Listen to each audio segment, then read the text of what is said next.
During the pandemic, about 4 years ago now, when almost everything got shut down, many stores were closed, sporting events were canceled, even weddings and funerals got postponed or had to happen with no one in attendance. Churches were not allowed to meet. But never fear, the church to the rescue.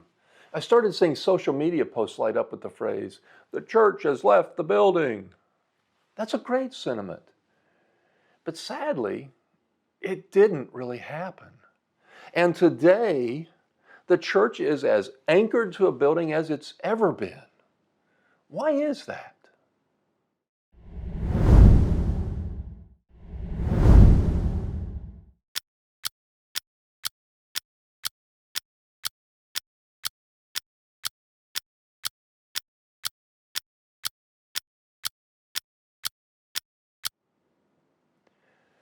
If you read through the New Testament, you won't find any references to church buildings. They're not there.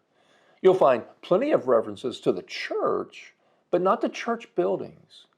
When you look around at churches today, you find that a building, be it big or small, simple or elaborate, classic architecture or modern architecture, the building is the clear ground zero for the church's activity. That's what we're used to. That's what we're comfortable with. But does that really make sense? Is it in alignment with what we read in the Bible?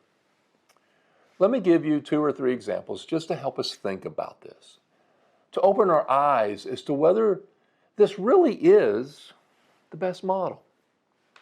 Some of you may remember back in 2019 when one of the world's most iconic church buildings caught on fire. On the evening of April 15th, 2019, the Notre Dame Cathedral in Paris caught on fire. Media networks broke into whatever they were showing to cover the fire live. Helicopters getting aerial views. On-scene reporters trying to get as close as they could to get the inside scoop on how the fire might have started. Just like any big fire, it captured our attention. But this, being a very old and historic cathedral, took the interest to a whole new level. I specifically remember one live interview. The reporter was speaking to someone that worked at the cathedral. He was obviously upset, and that's understandable. But one of his comments really caught my attention. He said that the damage was clearly going to be extensive, and he was so worried about where people would be able to go to pray. Now, I don't mean to be disrespectful, but why was he worried about that? Mark 1:35 says that while it was still dark, Jesus got up, left the house, and went to a solitary place where he prayed.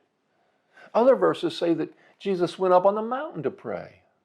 And we know that the night he was betrayed, he went to an olive garden to pray. You don't need a chapel or a cathedral or a sanctuary to pray. At least Jesus didn't. And do you recall where Jesus says where we should pray? In Matthew 6, Jesus says to go into your closet to pray. Just find a simple, quiet place to be alone with God and pray. Prayer should not be a church building activity. It should be a personal activity. In Matthew 28:19, Jesus is recorded saying to go into the world and make disciples. Jesus didn't say, build it and they will come. That was Hollywood. And yet, if we look around, it seems we're maybe following Hollywood's advice more than Jesus's advice.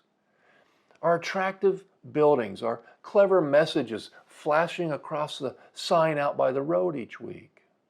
The listing of our service time so people will know when to show up.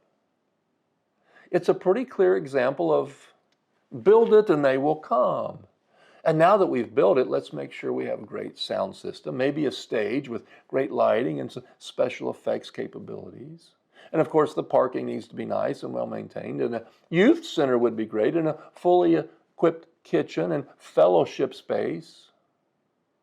Are we following Jesus' command to go into the world, or has this huge investment in a building caused us to follow the build it and they will come approach?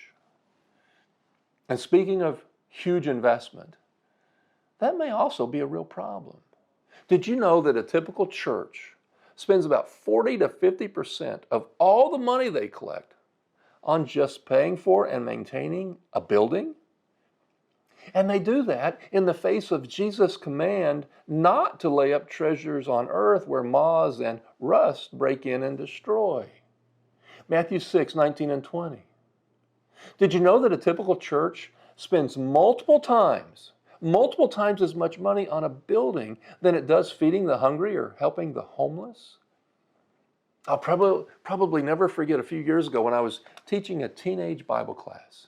I had the chairs in a circle around the outside of the room. This helped me make eye contact with them, to be more personal and engaging with them than the typical rows of chairs in a normal classroom.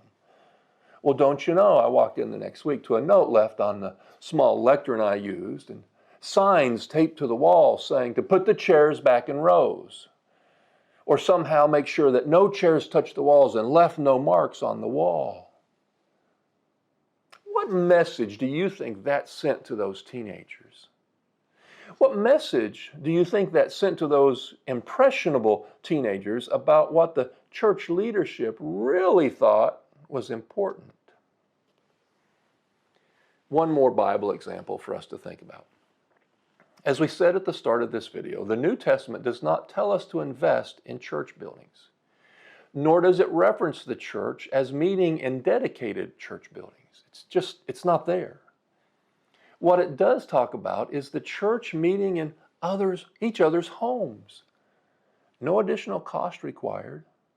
No temptation to fall into the build it and they will come mentality.